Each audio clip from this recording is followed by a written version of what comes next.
Hello, friends. This is the Be Real Babe podcast, a place where your average Canadian wolfpack come together to talk about life stresses, messes, and successes. Each week, we will bring you new episodes sharing our experiences on a ton of different topics in hopes that we get a better understanding of ourselves, each other, and this crazy world we live in. We want to build a community where we can show up as ourselves, be real, and lay it all out there. By sharing our experiences, we hope to reach others who can relate so we can all help each other learn, grow, and heal. But please keep in mind, as a disclaimer, none of us here are professionals, no one is giving any advice. We are strictly speaking of our life experiences and for entertainment purposes only. Now, with that being said, it's time. So grab your drink, grab your joint, and let's jump right in. Welcome, everyone. Welcome back to the Be Real Babe podcast. I am your host here, Brandy, and with me is my beautiful co-host, Kayla. Hey, girl. And today we are on episode 5, you guys, and this is a follow-up to episode 4, Anxiety, a Wild Mindfuck, and we have got 3 amazing guests today talking to us about their experiences on anxiety, and I'm going to get Kayla to introduce to you our first guest. So with us today is one of my very good longtime friends. I would consider her probably ride or die for sure. Her name is Hillary, and from here I'll let her say hello to you guys. Hey, I'm Hillary, 30 years old. I was born and raised in southwestern Ontario. I moved to Grand Prairie when I was 16 years old, which is where I met Kayla going to school my first year here.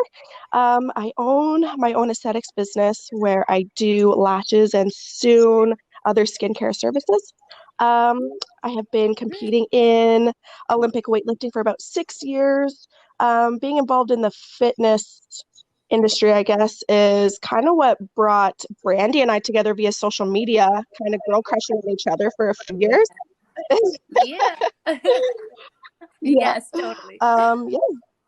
That's amazing. That wraps it up for me. That's awesome. I love it. Yeah, it's totally, and I feel so blessed for this part. I mean, I love and hate social media for the fact that you can have such strong, amazing friendships and cheerleaders on there, and it's such always positive stuff, and it just like makes that reunion once you meet like in real life so much better. Like me and Kayla have actually never met in real life, and the fire that we have between us just like shows that it, you know, you don't always need human connection, although we need it, but like you can still have it this way. And that's the same with me and you. Like we've just like lady crush. It was for like so instant. long. Like we've known each other forever. Yeah. Yeah, it's like, oh, I like your style, Oh, friends forever now. Let's not forget how we literally all have the same brain as far as some other things go. We will maybe call them conspiracies, maybe we won't, but we all have brainwave. But it was so refreshing to like actually talk to females who use their brain. Yes. Yeah, it was so great. I was like, when you like dropped on, like, you're like, oh yeah, I'm reading this book. I was like, whoa, this girl is like next level. Like, I need to be around her. She has a huge brain and she's and then beautiful. We drop YouTube videos in each other's DMs and we're like, hey. Yeah. Yeah. And have real conversations. And I think that's what my favorite thing about the 3 of us is like, it's the real conversations with no judgment, open conversation, real talk, dissecting things. And it like you said, it's super refreshing because it's real and we're not afraid to have those tough conversations because it needs to happen. That's how you grow, right? So it's just, yeah, I've learned so much from the 2 of you. And it's over, even just over social media, it just shows the power of connection. Absolutely. That's awesome. I'm so glad. And it's just been nice to watch your business grow too. And always watching, even though like I admire your strength and the CrossFit stuff, I am a spaz by nature. So therefore very dangerous for me. So I respect the hell out of you and cheer for you that way too.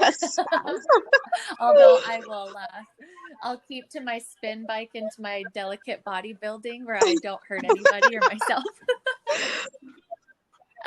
That's so great. Well, thank you very much for your little Cole's notes of who you are, even though I feel like I do know a lot. We're always learning so much, and that's what I love about this show is people learning so much about each other. And thank you for coming on today and answering our questions about anxiety. We're really excited to hear what you have to say. I know Kayla will know probably a lot more, but I'm excited to learn a lot more about you today Thank about you. I'm this. excited to share. I haven't been very open about it for quite some time, so this will be a trip. Yeah. Yes. We're saying when we recorded ours, we're saying, we've got anxiety and we're talking about anxiety. It's a fun episode. We cover a lot of ground. So with that, I think we can maybe just start rolling into our questions. So how would you say that you suffer from anxiety? I would say I suffer I used to suffer. I don't suffer anymore, but Nice. in a lot of different ways, it would affect me in every aspect, like socially, in relationships, in every way. Like even just driving would give me crazy anxiety. It would be like, do I have to pull over on the side of the road right now? Am I passing out? Am I having a heart attack? I basically just always thought I was gonna die, no matter what. Like one slight little heart palpitation, I'm like, this is it. Oh my RIP to me. Take me to the hospital immediately. I'm dying. Or like a simple cold, you know what I mean? Will just turn into like, okay, perfect. Now I have pneumonia and my lungs are going to give out and I'm gonna die. Everything was just like, everything just led to death. Yes, I Everything feel led that. to death. I'm not trying to laugh. Everything. I know, sorry. We're all laughing because we all understand that feeling. And once you overcome that, that's not reality to everything Right. that you do in life. You just have to laugh about it because it's just how you It's call like it out for easy yourself, to I look find. back now. Like I could have had such a bad anxiety attack, like say a week ago, driving, thinking I'm gonna die. But I look back now and think about the thought process behind it, and I'm like, oh my God, like why am I so fucking ridiculous? Like just learn to stop for a second. We're not dying. Whoa.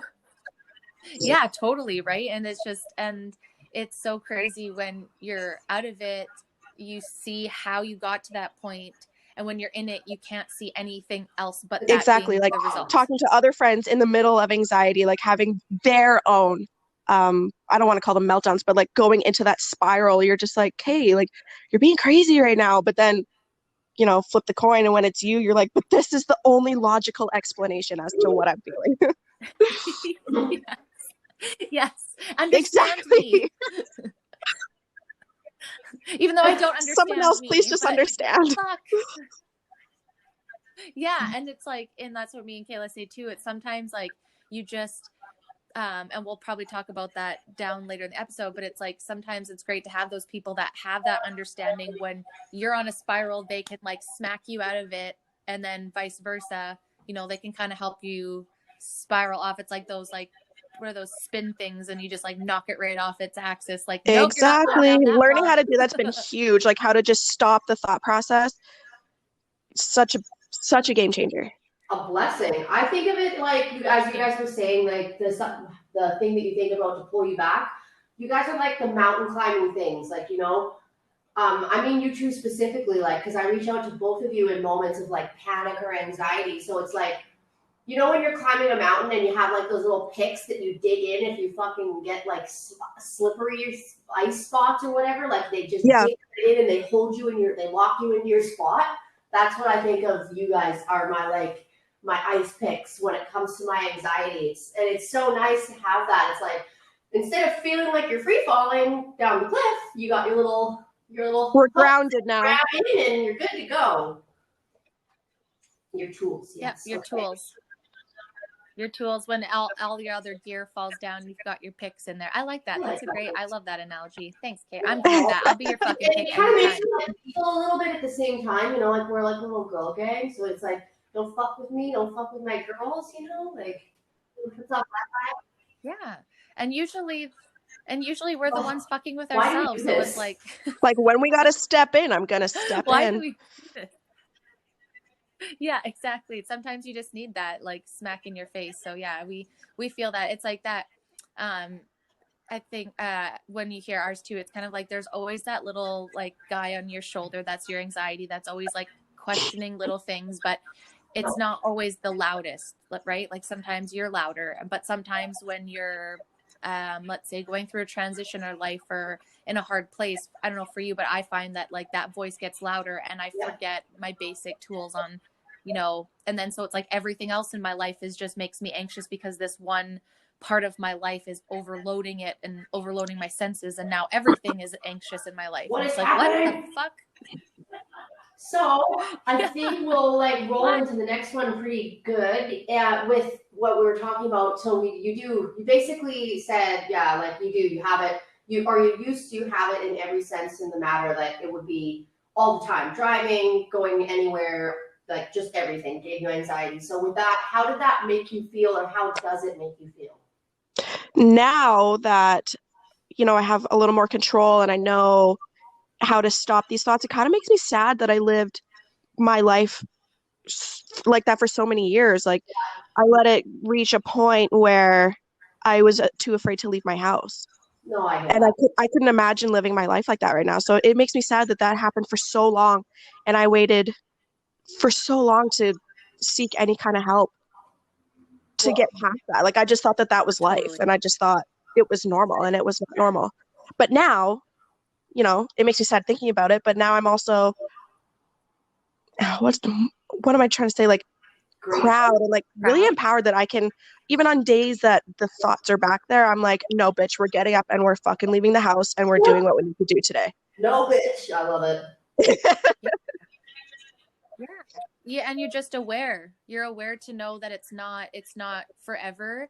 And I think our biggest thing with anxiety is knowing that thought or that moment or that feeling Absolutely. is temporary. And I think when our anxiety is out of control, we think this is our forever reality until we, like you said, you thought that was life forever. And that's what your anxiety made you believe. This is it. You're Exactly. going to be this person forever. But then once you realize it's not, it's like super empowering, and you can call it out. And like, that's what I say. Like, as soon as I get anxious, I'm like, okay, but does this necessarily warrant a negative feeling? Am I just excited about this performance? I'm excited about this podcast. Am I excited about this new job? Or am I honestly in danger? Learning to disassociate a bit from it has really helped. Like, acknowledging it as a feeling like I would like happiness or sadness, and just feeling it and just being like, okay, this is fear. This means, whatever I'm about to do right now is going to be worth it. It's a big change, and that's why I'm afraid. Exactly. If you're like standing in front of someone with a gun to your face, like, okay, fair anxiety to be afraid. But no one's in front of me with a gun to my face, so sack up and let's go. Yeah, so we're okay. Yeah, and like you said, you just have to identify it, call it out, sit with it, don't push it away. Exactly. And then get over it, because you're going to have it either way. And then we're talking about that, like Kayla will say too, like, I'm terrible where it's like, if I'm super embarrassed, I'll like leave, where she'll say that she won't even show up, right? And it's like those different levels of anxiety where it's like, okay, am I not showing up because like it's a mental health day and it's okay, or am I being like a baby and I'm going to be fine and I'm just afraid that no one's going to talk to me, or all these stupid hypotheticals? Yeah, it's hard to tell the difference between those two sometimes. Like, do I need the mental health day? Do I need to just go? Yeah, I've been kind of forcing myself. That might sound terrible. Like, some people, I swear to God, if you have super bad anxiety, please do not take the advice out of my mouth and just go a bit freely, because I was a total fucking experiment. And I think Brandy said the same for her. I feel maybe a little bit for you too, Hill, but like, I literally sometimes I force myself to go when I get the bad anxiety, because I'm just like, whatever. I think I'm beginning to come to the terms that I really believe that I'm just like, I have social anxiety on like another level. And I always like, and it's funny because Hillary is sensitive to like this too, and I feel, Brandy, are you also sensitive like to vibes and like people and their moods and stuff? Because I am, and I feel like you are, because usually people who have any type of anxiety are also like, they're sensitive in that sense as well. Like, we absorb far too easily. Yes. The energy around.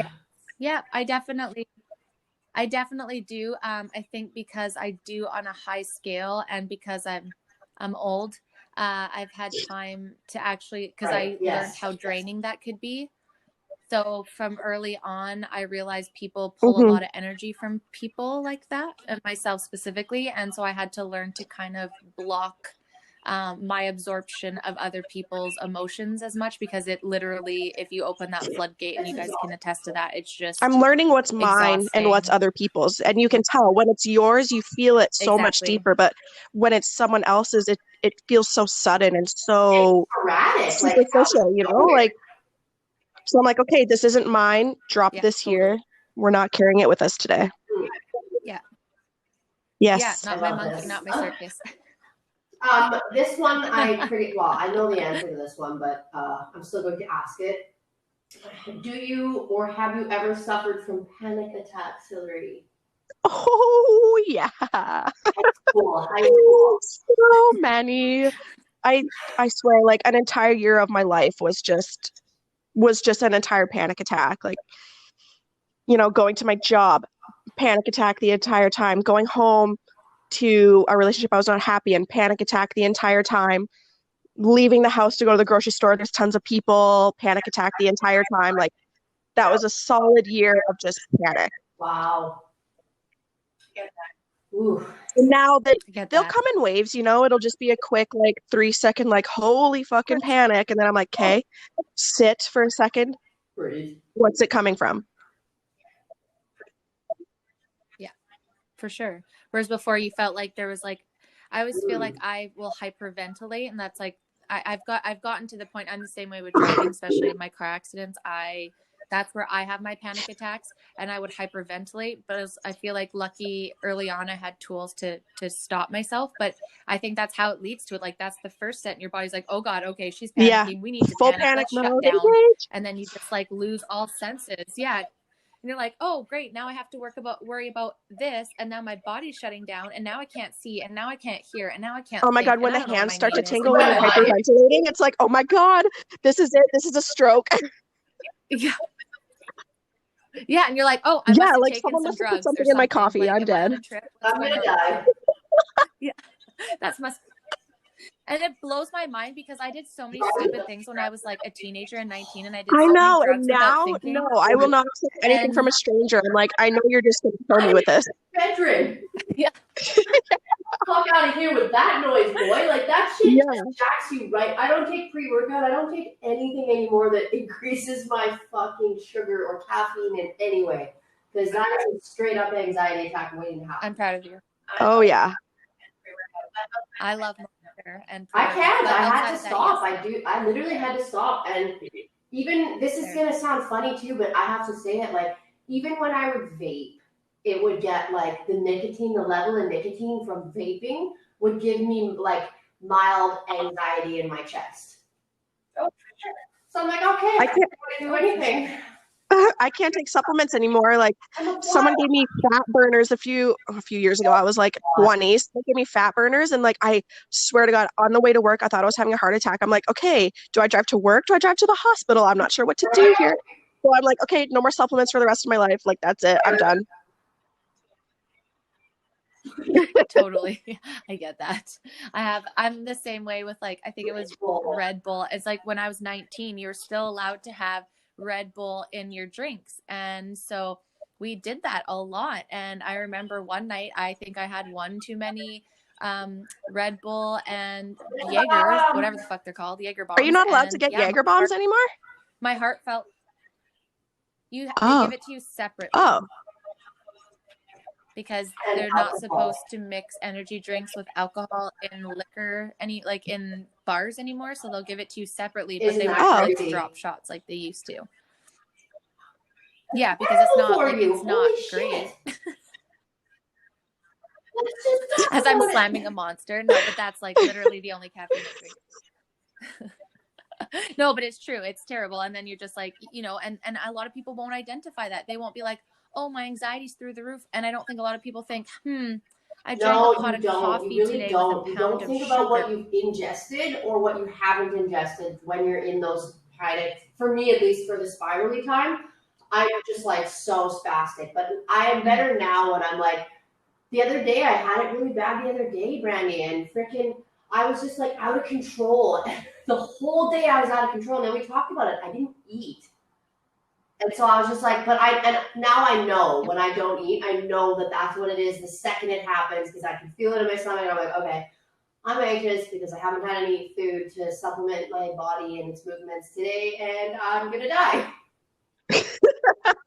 I'm gonna die. Your body's panicking. They're like, oh, bitch is trying to kill me. She's not feeding me. It's time to panic. Straight up. Straight up. Okay. And we're gonna move forward. So, at what age, Hillary, did you realize that this was an issue for you?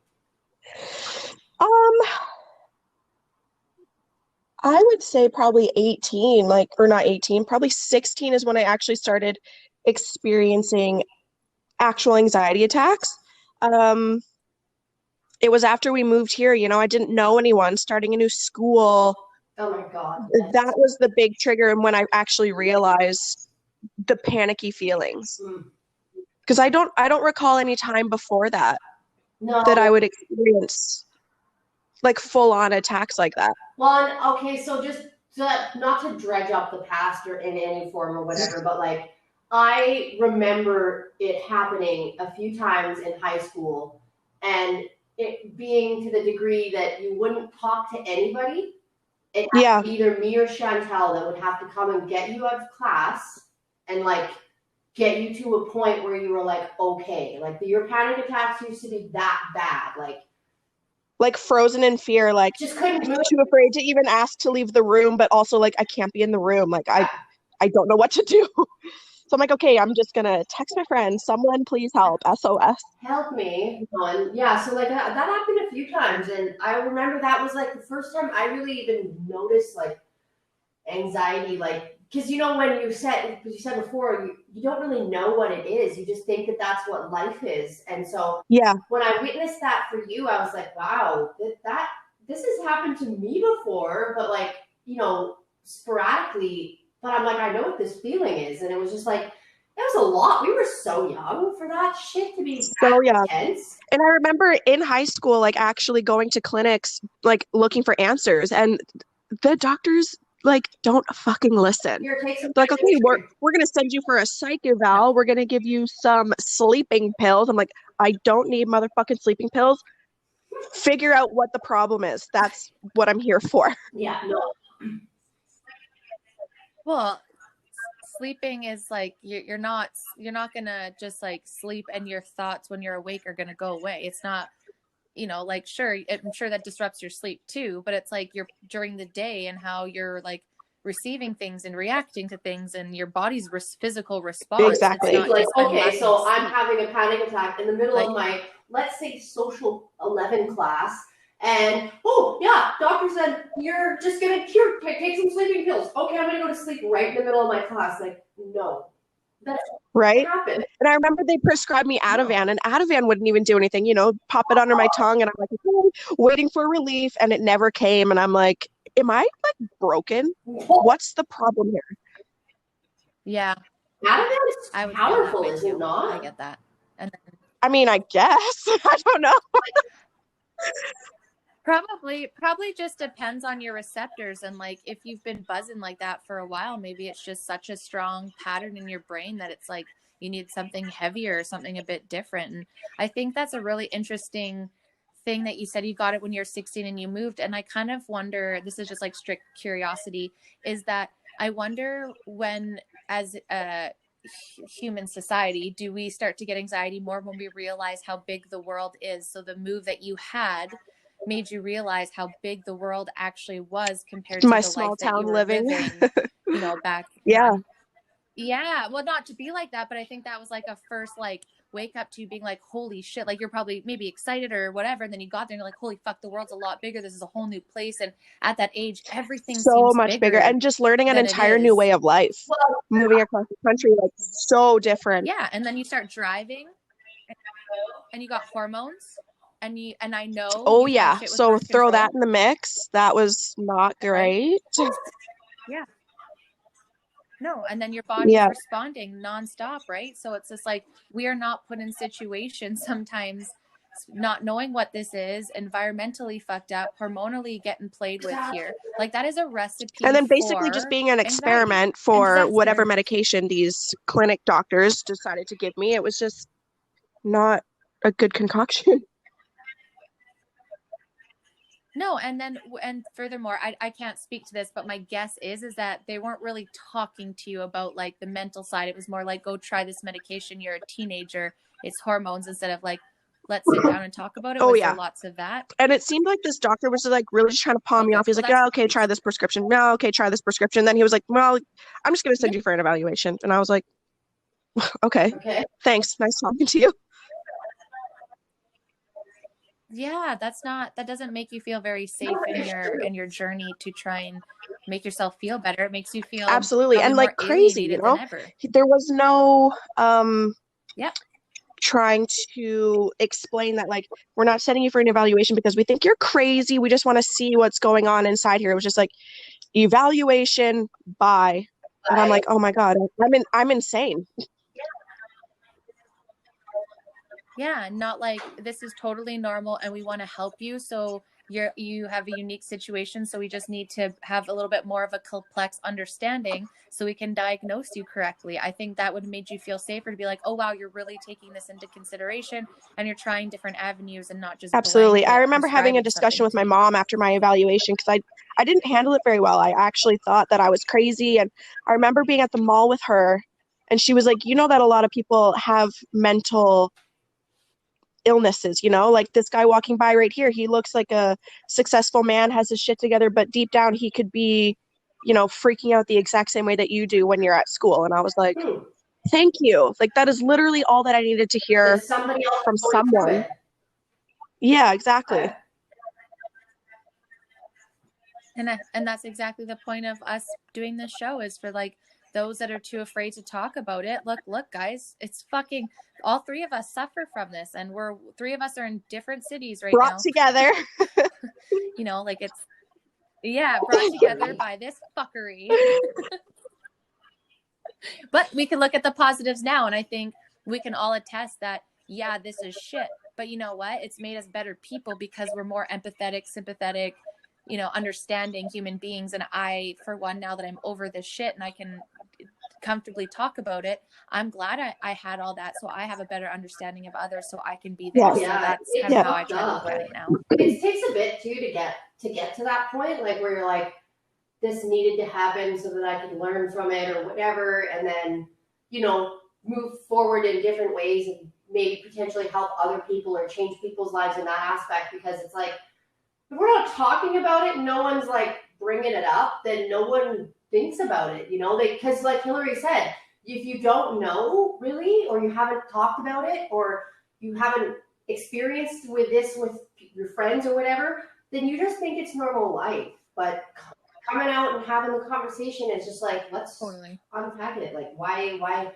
do we need to sit here and continue droning on through society where we are holding on to all our crap and carrying it with us? Like, let's just let it all go. Yeah. And identifying those Yes. triggers and talking about it, right? Like knowing what gets you going and letting the people around you, hey, this turns me up. I'm struggling with this. Can we do this for a little bit until I'm better and here? And then all of a sudden you're better there and it's over. That because we roll into the next one with that. So, what do you feel triggers or triggered your anxiety in the past or present? Just being alive. No, just kidding.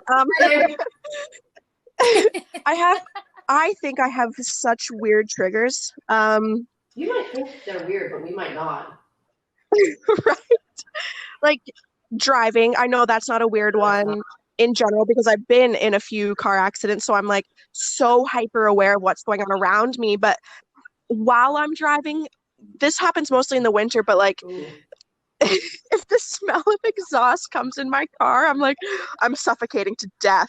And then that's the spiral. And then I just go down like that and have a full on attack if I don't catch it right away. That one was actually fixed thanks to Matt. He was like, if you were going to die from this exhaust coming in your car, don't you think more people would die just driving? So since he told me that, I was like, I mean, I guess. So when he told me that, I was like, oh, okay. I haven't had a freak out over that since he told me that.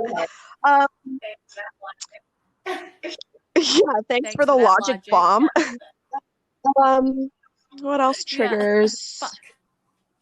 Caffeine on an empty stomach. That'll just trigger. Like anything will just set me off if I have caffeine on an empty stomach.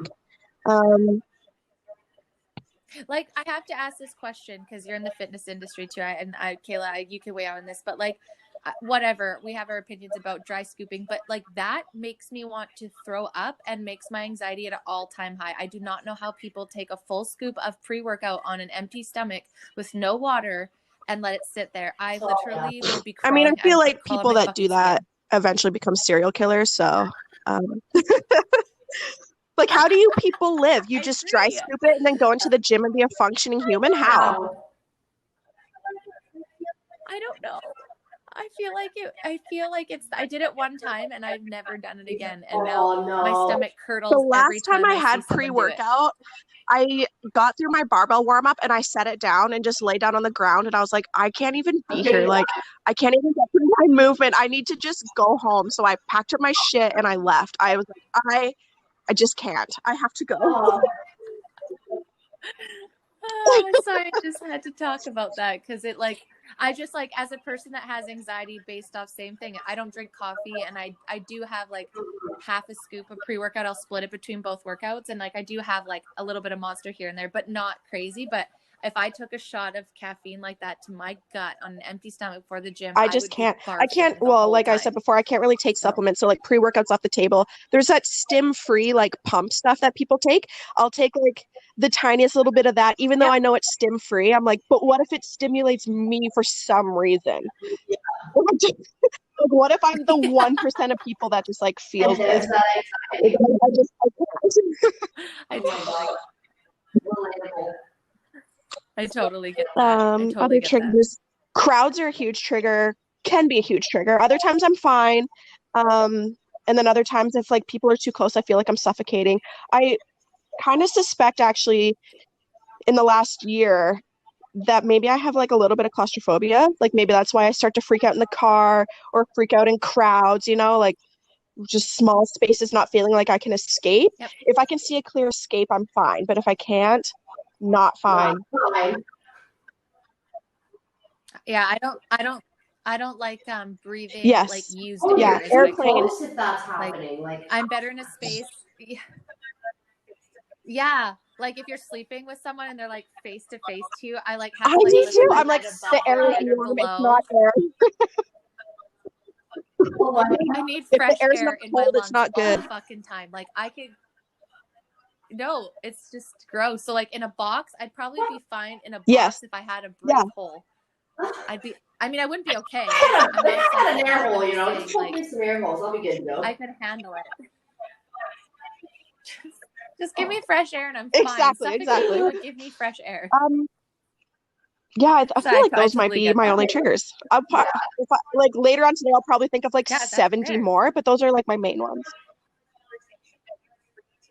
But now you've opened the conversation that you're free to like, there's nothing wrong with anybody's triggers. And it's really interesting. And the more we know about other people, the more we can help support them in reworking those brain patterns, making them feel safe and making them feel like they can show up and be like, oh, this scares me. Like that's fine. Let's work together on it. And if you think about it, continually share it because guaranteed there's somebody in the world that's sitting there alone saying, oh, I have this weird trigger. And they're gonna be like, oh, Hillary has that Just too. find Okay, someone maybe that'll I'm drop not some alone. logic bombs Which on they're you not. when you share your triggers. That too. And that's what you need, right? You need someone to stop you from going to that hypothetical And it was such a 1% chance. obviously it's a fact that I would know, like people would die breathing in exhaust all the time, but like no one does. So why am I sitting here like I can't breathe? Oh my god. Yeah. You're just convincing yourself. Totally.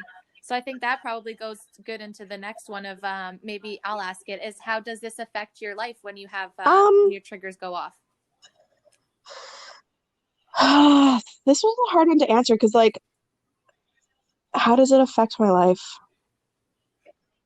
I don't want to say I don't know because like I do know, but I don't know any Would you say different. it maybe affects you in like let's even say with you and your boyfriend, Matt, when you get anxious, does it come between you and him? Do you know what I mean? Like, do you guys get confrontational with each other when you get? Because I get anxious, I get confrontational crying. Oh yeah, I get hella confrontational when I'm anxious because I'm like, no one fucking speak to me, no one come near me, no one address that I'm even in the room. So if I'm addressed or like being spoken to, I'm like, my brain's not working. I don't know what to tell you. You need to just like back the fuck up off me. I get very, very defensive of my space and my like. Someone will ask like, oh, well, what are you thinking? I'm like, none of your fucking business. How about that? You just get hyper aware, and Hypersensitive for like sure. I Like, feel like it's like you're let me just crawl into a hole for a yeah, solid 30 minutes. and I'll you come put your back. I'll be boundaries fine. up. Yeah. Yeah, and that's fair. Like when me and now I'm better, but when me and Grant first started arguing, just because I had a lot of unhealed stuff, I was just like, I need to take like a solid 10-15 minutes because I'm not going to be nice, not Yeah, because of who you are, just because of who I am.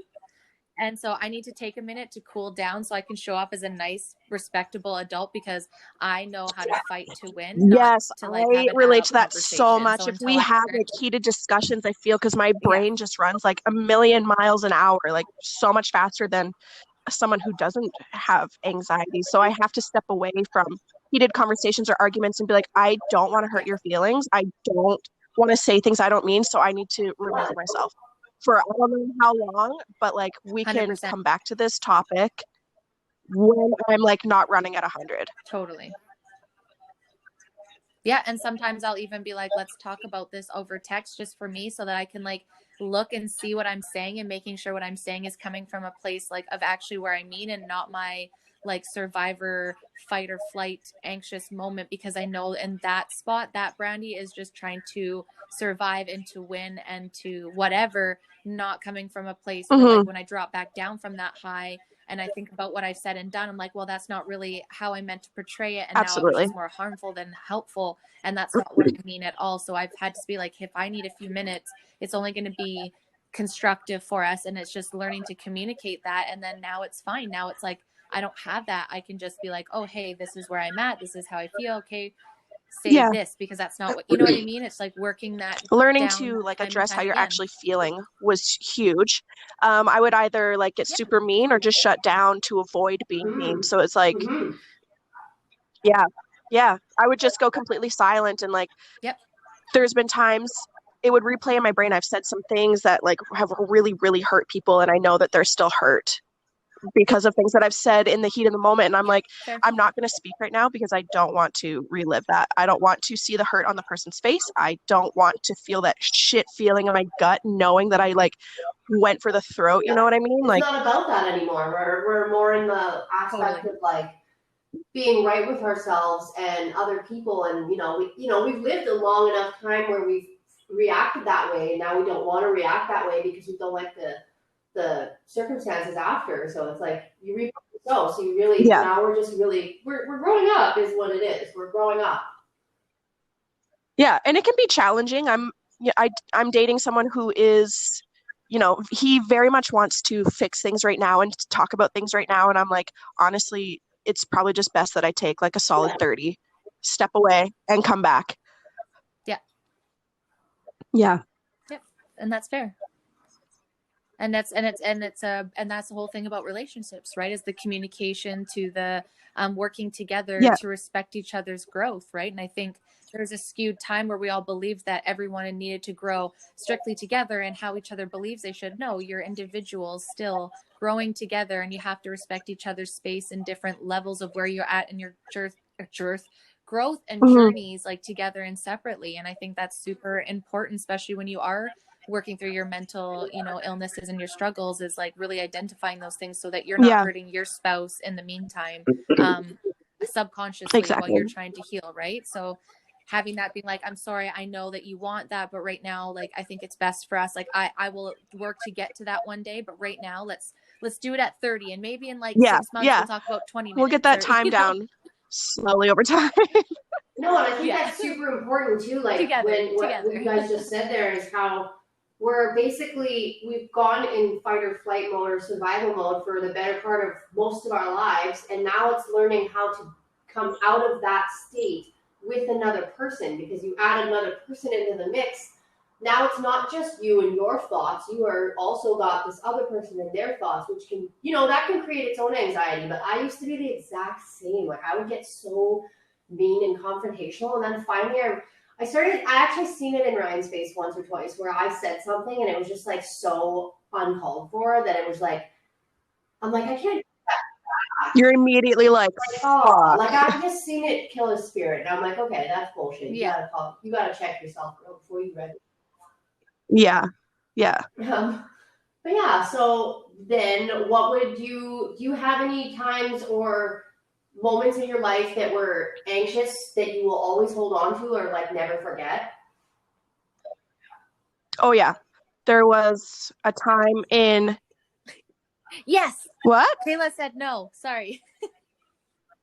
Kayla said no, she didn't. I'm sitting here going, right? Man, I can give you a library. So I'm glad we relate there. Sorry. Some moments I'll hold on forever.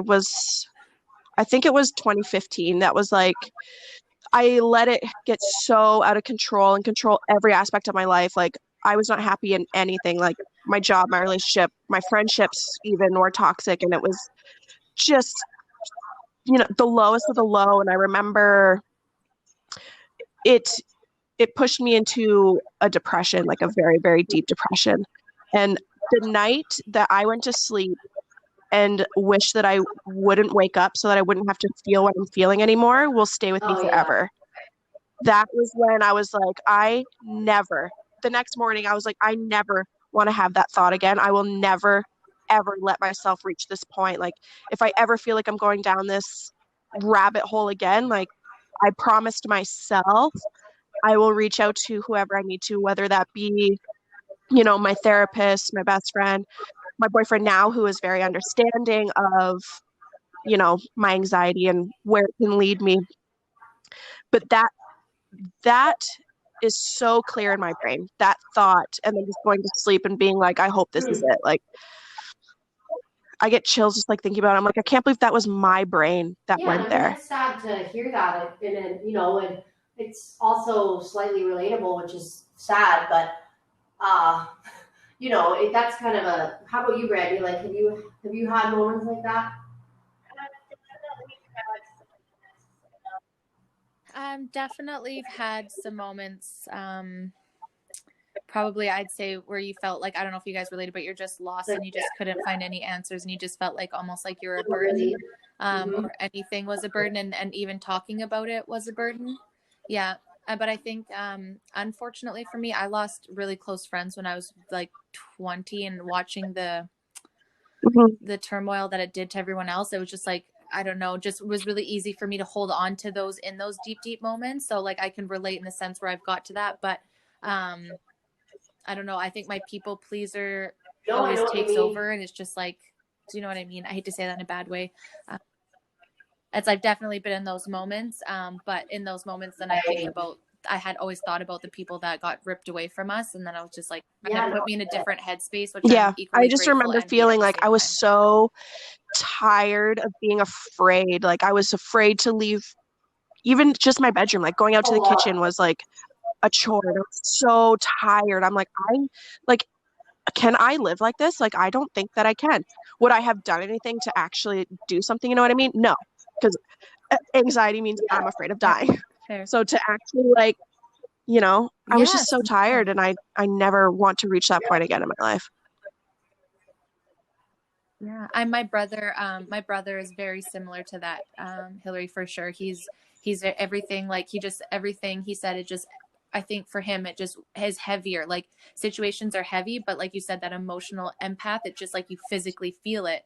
So then you're feeling it for everyone around you, yourself included, and then you're tired. And then you get anxiety for like being that tired, which makes you more tired.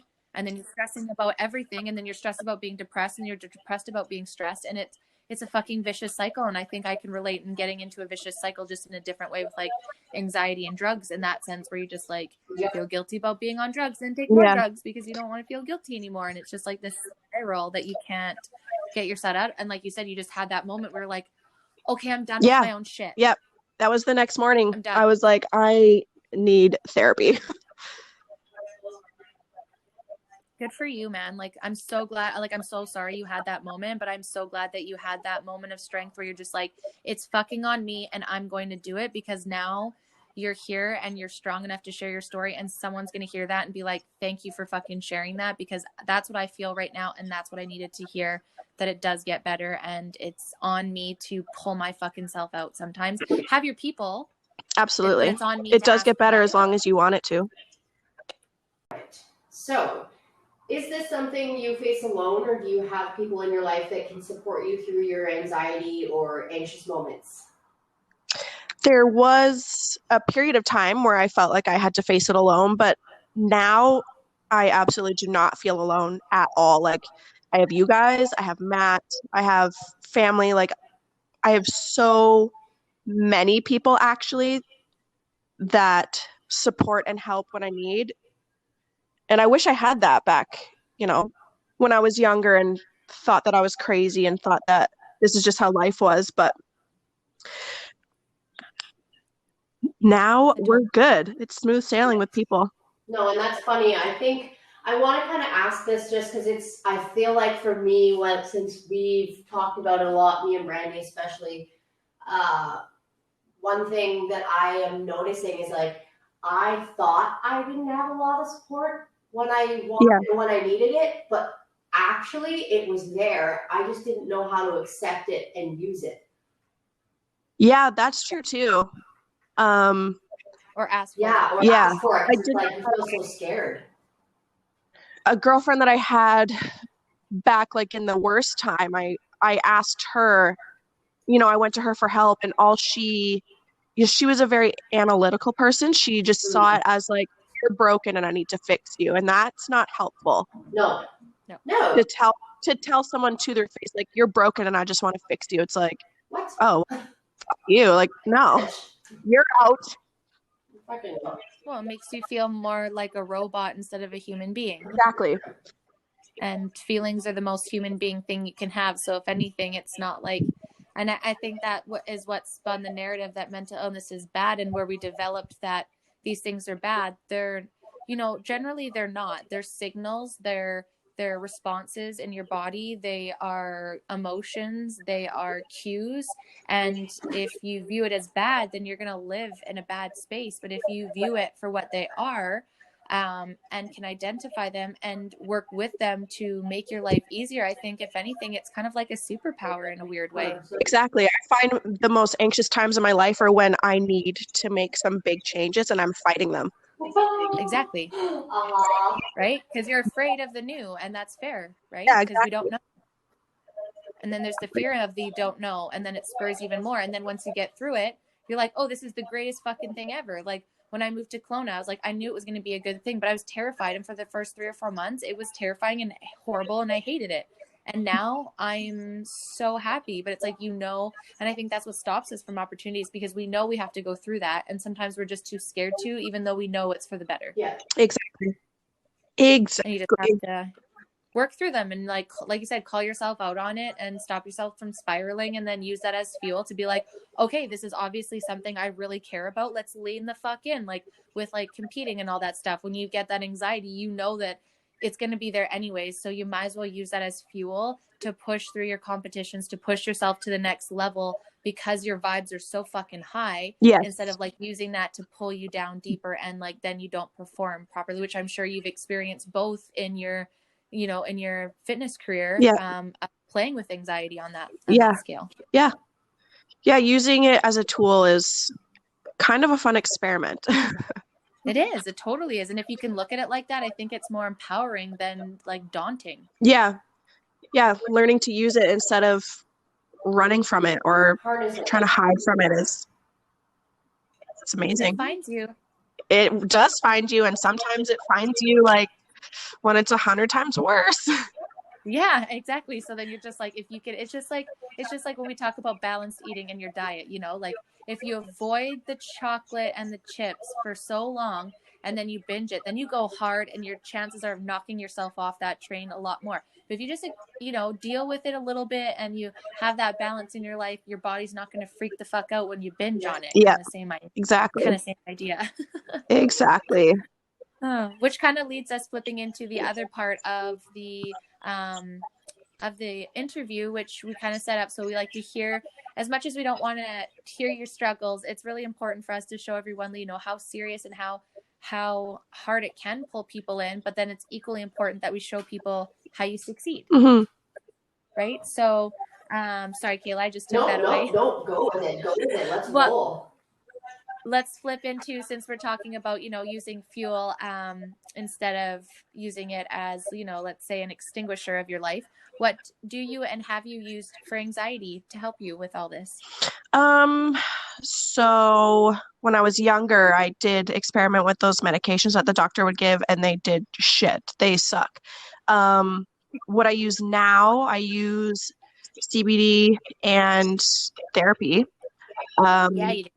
Communication is huge in acknowledging it. Just being really open, like with Matt and people who are super close to me. Yeah, for sure. Yeah, I haven't felt the overwhelming anxiety since I learned how to be open about it. Matt was the one who turned me on to using CBD for anxiety, and I'm so thankful that he did, because that's helped the most. I can, feel the attack coming on, put a couple drops under my tongue, even just a couple drops will help, and it just, Instant. maybe 5 minutes, and it's like, okay, I feel normal. I feel like I'm Yep. functioning again. I feel better. Yeah. No. Yeah. And, you know, obviously we all know how much I care about this industry. Yes. And it's been something that I've been preaching about for a really long time, and it blows my mind. That's my favorite part of my first job selling, because I got to watch stories exactly like yours, Hillary, and Yeah. people coming in being like, you know, I tried every fucking medication. And guys, we'll say this again, like we've said, and everyone, we're not going to discourage medication if that's what works for you. 100%. But there's also a flip side where it doesn't work for some people and they want that natural alternative. Mhm. And that's why I love your story, because I know you have more of a natural approach to your anxiety, like I have now as well. And it's just beautiful to see people using the natural remedies with their tools in their mental toolbox, and using things like CBD that are the most natural, you know, out there, and having massive success with that. And that really excites me, because that spurs more things. And like the last company I worked at just opened a research and development where they're gonna start looking into more of these things in the medical aspects of cannabis. And that just gets me so excited, because that'll help, you know, like people like us that were dealing with this, you know, when they're early 20s, not have to maybe deal with it as much and more of a natural level if pharmaceuticals aren't working for them. Mm-hmm. Yeah.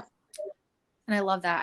I love that so much. And what do you, so obviously you've answered then the things that you find the most that help you the most with your anxiety is then reaching out to people, using your CBD. Is there anything else that you have in your toolbox that you find are useful that you would want to, you know, share with us that you like? Exercise is huge. Yes. So Yes. huge. I know, like, if I skip, 3-4 days of any kind of movement, I don't want to call it a spiral, but the downhill kind of starts. You feel shitty, you start to eat shitty, and then the shittiness just Rolls in. starts to take over. Yeah. Yeah, and that's it. Kayla and I will say that's the first thing that we say is like, when, I don't know if it's you, if you start spiraling, obviously you identify it, but then do you also think too, like, okay, where are my basics? Did I get sleep last night? Have I had a drink of water today? Yeah. What have I Yeah. fueled my body? Have I put water in my body? Because we are pretty much all water. You guys will hear, and like Hillary, like we are very similar in this aspect. Like we're all about the planet and the moon and stuff. So it's like you need to drink water. It is like literally so important. Necessary. Totally. And if you don't have those, and I feel like that's what frustrates me about this whole mental illness movement entirely, is not frustrate, but it's like, why aren't we talking about the fundamentals and the basics of human living and what it is to set up your foundation correctly so you can do all those things? Because we can all attest, if we don't drink water, if we're not sleeping, if we're not eating somewhat, like for the most part, a healthy, nutritional, dense, balanced diet, you know, we're not moving our body, and we're not, you know, getting stuff like using our brains at some point, that's when all those things start getting worse. I know for me, when my anxiety is the worst is when I'm not eating healthy, I'm not moving my body, I'm sleeping like shit, I'm over consuming social media or not using it for the right reasons, I'm stuck in my head, you know, and that just triggers. If all those things are good, then my anxiety is just, you know, it's there, but it's more situational. It's not just like every minute of every fucking day I'm Yeah. breathing. Yeah, agreed. And it's like, and why isn't that being pushed? You know, and me and you, Hillary, and Kayla too, but me and who really talk about this. Like, why is the essentials not talked about? You know, why is it cover everything up? Take this medication. You know, why aren't we like, okay, let's talk about it. Why do you feel that way? Yeah, if you don't do those basics, like actually looking after yourself, you're just setting yourself up to fail. In mental Totally. health, physical health, pretty much every aspect of your life, you need the basics. You need to eat well, move, take your fucking vitamins. Take your vitamins. Yes. Yes, this isn't. I'm literally staring at all of my. I just added collagen to my stack, and I'm pretty pumped. I've never tried And then it. people make fun of me. They're like, "Oh, you're an old lady," and I'm like, "No, this is essential for everyone because our food doesn't have it now." Who motherfucker Like, says shit like that to you? oh yeah, people make fun of my little vitamin case. It's okay. I'm okay Oh. with it. I'm fine with it. Because I just giggle because I was like, it's fine. You guys can laugh at me. I'm okay with that. And maybe some of it's not good, but I'm gonna get more absorption than I'm taking them than not. Maybe And if I'm not fueling my body correctly, like if you continually put shit in your car, you know, after 25 years of putting shit in your car, what are you gonna expect the inside's gonna look Or like? you like let the oil run right out? You think it's gonna dry? No. Not gonna Yeah, have I a learned smooth that the hard way. ride. It's gonna No, blow your engine up. yeah, and that triggers everything else. And then too, we'll all attest to, especially being in the fitness industry, then you're like, oh my god, I'm not lifting as heavy, and then you get this whole new anxiety of like your performance then, because you're not using your building blocks to set yourself up properly. Exactly. That one's my favorite. Like, oh, I was like, oh great, you didn't eat anything today and now you're gonna go do legs. No wonder why you're not gonna have a fucking successful workout. Like, Oh my God, I no. cannot. I would pass out. I literally need to eat like an hour before I work out or I like will die. I will pass out. Right. And I just think like we need to take our mental illnesses with the same mind thought. Like, you know, if we can't physically run a marathon without eating, how are we going to like physically deal with the ups and downs that our brains put us through without the same fuel? Yeah. It's just like a muscle, right? Your brain is a muscle, so we have to train it just the same. And that's what you're doing with your anxiety. What I'm doing with my anxiety, like you said, you stop yourself, you rework the pattern, and you're training that muscle to not react right off the bat. Yeah. Is there any influencers in your life, either whether that's in your personal life or like an online space? Is there anybody that you would like to share that helps you and inspires you with your dealing with your anxiety? Any in particular? I have really been liking the what's she called? Kayla, what is it? The holistic psychologist? Yeah, the holistic Yeah. psychologist. I've really That's been amazing. loving her content. Yeah, she is really She's great. so really good. Great. And but like other than that, like I know it's hard. It's really hard. We found it a lot easier to share people on body image. Like there's definitely a lot of online influencers, you know, and there is, I think, an anxiety, but it's just like we suffer so much. But I only had one person that I really look up to that way, and so I think that's going to be my new project, is trying to find some people in the online space that we can share that really help with anxiety, like the holistic psychologist. She's amazing too. Don't get me wrong. Yeah. It's just nice to have a bunch of different people, and it's like it kind of stumped me that all of us were like, huh. Yeah, like I really can't think of any influencers like other than, is this really conceited to just like say myself? No, of course not. Because like everything, you know, I've made it through so much fucking shit, and there's like no one else that I can look up to that's been through the same things that I have and made it through the same things that I have, and still, you know, been okay. And there's actually more strength in that than anything, is being able to take your own experiences and use that as your own inspiration and power and pioneer that for other people. Yeah, like there's, you know, if I see a situation arising or, you know, starting to go down the hill, I'm like, okay, bitch, we've been here before. We got to buckle up and we're going to do this again. we've done it 100 times. We're going to do this again and it's going to be fun. Totally. Yeah. You know, it's such a true, that's such a true feeling. Cause like, it's kind of in the same relate, but not really little story. It was, I used to do jumping, and one day I actually had food poisoning and I didn't realize what it was. I thought it was just my anxiety in my stomach. And then when I finished jumping, I ended up puking my guts out, realized I had food poisoning. So any other time in performance or anything in my life, I always go back to that moment. And I'm like, bitch, you jumped with food poisoning. Yeah. You could do anything. And I don't know if you do that, but like, I kind of just take those moments in my life. And I'm like, when I'm at like, you know, I've survived this. And it's like, you don't want to remember those moments, but you want to remember the strength that you had and how deep you were and how you pulled yourself out. And I think that is the number one goal of healing, and the most beautiful and inspiring thing to do for yourself and for other people is to take that and use that and pioneer it. And it's sad that there isn't very many people that you can look up to that have been through worse, but it's beautiful that you get to be the pioneer to help other people through that, and that you find strength in that. I think that's the whole fucking point of life. Exactly. So, I say this to Kayla all the time. I'm like, I've been through XYZ. This is literally a breeze. I can do anything. Yes. Yeah, and I've said it too. Like mine's funny because it's my always go to is like, bitch, you birthed a 10-pound kid. Like, you got this. There's literally nothing you can't fucking do. Exactly. I use skydiving as my go-to. I'm like, hey, I jumped out of a plane. I can do literally anything. Yeah, I won't be doing that. So I'm proud of you. If you could go back now, Hillary, and tell yourself any advice for when you first realized you're like 16-year-old self just moving to Grand Prairie, what would you tell her about your anxiety that maybe you would find relief at that time? I would just tell younger me, you're not crazy. Don't let these doctors make you think you're crazy. Don't let anyone make you feel broken or crazy. This is such a common issue that and I had no idea it was such a common issue. If I had known, I don't know if I would have isolated myself so much. Yep. I said the same thing. I wish I would have been more vocal like I am now, because I would have probably realized that 80% of the people I'm around are probably feeling the same way. Maybe not the same things, but the same, it's relatable energy. It's relatable struggles if it's not the same details. Exactly.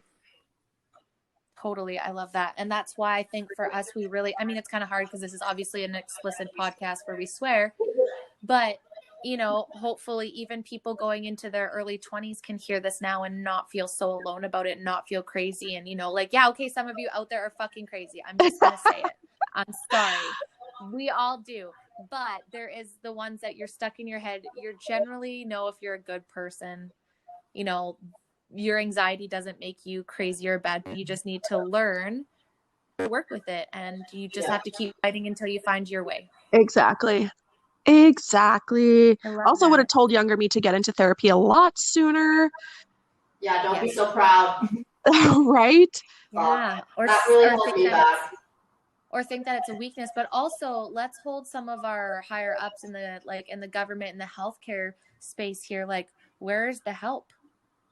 Yeah, it wasn't really well known for a long time that we could have any access, or no one talked about it. Literally nobody talked about this stuff when I was growing up, and even when I was going through it in high school, I just remember it being like, what is happening for her? What is going on? Why is this crippling her like this? And there's no teachers didn't talk to us about it. I don't remember teachers talking to us about it, and if they did, I'm apologizing now for not remembering it, but we were in the thick of shit back then. So I just remember teachers giving us shit. One teacher actually called my mom to tell her that I left class, and it was a time where I don't know if it was you and Chantel pulled me out together or separately. I don't remember exactly, but you guys had pulled me out of class because I was having such a hard time, and she called my mom to just well, Hillary just ditch class randomly. So I'm in shit, and I'm like, Mom, I literally you have no idea what I was feeling. You just have no idea. And that one specific teacher, still to this day, I'm like, you bitch. No doubt. Fair. You didn't want to come see if your student was okay. You were just oh, okay, bye. And just to assume every student's bad. And that's why I'm glad the conversations are being had now. It's like, yeah, maybe there are people skipping class, but having that conversation be like, oh, well, she deals with anxiety, then being like, oh, is everything okay? Do you need a minute? Instead of just making you feel worse and spiking your anxiety in that moment. Just throwing gasoline on the fire, because now I go home and I'm finally feeling better, and then all of a sudden I'm in shit for leaving class, and I'm like, okay. Oh. And then at that age too, and you're also, like you said, we don't know how to communicate like we do now. No. There's no way. And then you've got hormones in the mix, and then you've got like, you're just new to life. Yep. And it's just, yeah, yeah. I hate, sometimes I'm like, oh, I'm getting old, but I'm also like, oh, I'm getting old. Like, thank God I'm getting older. Yeah, I'm so good with this. I love getting to know you more today with all of this. And I would have never known any of this had you not said it. So you hold yourself very well, and at least don't, I think that's so true for so many people. It's like, people wouldn't know that about you unless you talk about it. So it's so great that we're talking about it. Is there anything else that you would want to share about your story, your journey, any advice to anybody else that we've missed in the show? Well, I know there's a lot. We know that these topics are huge. But just for our very first conversation on it, is there anything else you'd like to leave the members of the community today about your journey on anxiety? Honestly, like, I think we covered pretty much everything. Hey, that's good. Like, literally nothing's coming to my brain. Good. No, that's good. That means, I know that's what everyone says. And I'm like, that's good. That means we portrayed your experience exactly as it happened to you, and we're not missing anything. And I hope everyone can see how we all suffer in just different degrees and different perspectives, but it's all the same. Yeah. Yeah. And all these tools are all helpful for us, and someone can take those and apply that to their journey and see how it goes. And we can talk about it more and be open and safe to talk about it. I'm so glad that this is the way the world's turning, because for the last 20 years, it felt like you really weren't supposed to talk about anything bad or negative in your life. And like, you weren't supposed to, and people were just too proud. Like, people are like afraid to admit that I don't even want to call it a weakness, because no, weak people don't feel, well, not all weak people feel this, but like, don't be too proud to talk about it. No, yeah, definitely not. There's nothing wrong with it. And I think if anything, we'll realize that thinking there's something wrong and holding it in just makes it worse. So much worse. Maybe that's the piece of advice. Just don't hold it in, because it will come back and kick you in the ass. You can't hide from it. No, you really can't. You can try all you want. Yeah. And I feel lucky that, even though, like you said, and I totally agree, Hillary, and I think Caleb, we've talked about this too, is that sometimes you sit back and you're like, holy fuck, why did I live like this for so long? But then I think, I'm looking at my mom, who's just able to really come to peace with that in the last 10 years of her life. And she was able to give me an extra 20 years of mine. Mm-hmm. Whereas like maybe my grandmother wouldn't have that, or the generation before that never got relief from this kind of stuff. Yeah. I'm sure it's spread more over the stuff that we've eaten in social media. I'm sure it's more prevalent now than ever before, but like, at least we're able to now live the majority of our life with this knowledge, mm-hmm. and to be able to share for the next generation, so that they can hopefully not suffer for as long as we did. Yeah. And just like get through it. Yeah. Yeah. I love that. Well, I absolutely love, I don't love everything. I'm really sorry that you've had to deal with this, but I am so proud and inspired how you've taken all of the shit that you've been dealt with, and you just like knock it out of the park and take that as fuel, and are just rising above that. And you can just see over the years that I've known you, even just like overcoming all of this stuff. And you can just see when people's lives really start glowing up and they're coming together, that they're really just absorbing and becoming who they are. And I'm just really thankful that you came on the show with us today, and that you're going to share this. And we know this isn't your first or last time, or well, this is your first, but won't be your last time. Definitely won't be the last time. Have you on the show. So yeah, I think that's probably a good wrap up for our anxiety piece anyways for today. Kayla, is there anything else that you would like to add before we jump into our next guest? Honestly, no, I think we really covered it all. And I'm so stoked that, Hillary, you could come and even just be a part of this with us. I mean, as we get our friends talking and people coming in, we're having more and more people that we connect to that we aren't like I think our next one is we don't know her personally, do we? Randy? Okay, yeah. So that's what I mean. Like, this is cool. I really loved having you on, and I love getting to just sit here and talk with you, because every time we do this, I just feel like, it's like we're having a phone call with our girlfriends. That's how I feel about it. So it's easy. That's exactly how today felt. It was so easy. Yeah. Good. So yes, it inspires others to jump on with us. It's a lot. People get nervous, but then once you realize you know your own story and you know what's important and you want to share, that's going to help others. And we just wanted to give a platform for people to do that. It's not just about us. The show's definitely not about us. We're just pioneering it and showing that it's okay to tell your story out loud. And you know what's going to happen after today? You're going to feel fucking amazing about it. And you're just going to want to do it more. And then you feel so healed that you just accepted even more that part of who you are. And it's been my favorite part about this whole show. So we have 2 more guests, you guys. Hillary, again, thank you so much for today. We're going to jump on, and next we have our friend Courtney. So let's jump on over to Courtney.